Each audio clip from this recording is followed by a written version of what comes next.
আমি বেশি দূর যাওয়ার দরকার নেই। জানুয়ারি মাসে কটা আগুনের ঘটনা ঘটেছে। আচ্ছা, দমদমের কাছেই বিরাটি একটা ভয়াবহ আগুন লাগলো। এই আনন্দপুরে একটা বস্তি পুড়ে গেল।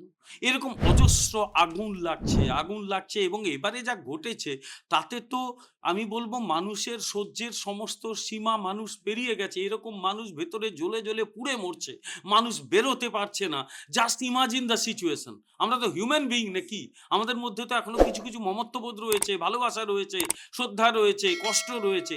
সেইগুলো যখনই মনে করি আমি লোকগুলো ভেতরে পুড়ে মরছে, বেরোতে পারছে না। বাইরে তালা লাগিয়ে দেওয়া হয়েছে। Just imagine the situation. নিজের কোনো আত্মীয়কে ওই জায়গায় রেখে সিচুয়েশন এরা কল্পনা করতে পারছে একবার? এখানে বড়, বড় কথা বলছে গিয়ে।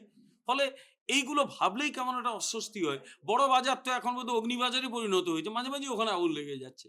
ফলে সব মিলিয়ে একটা বড় কারণ হচ্ছে প্রশাসনিক শৈথিল্য।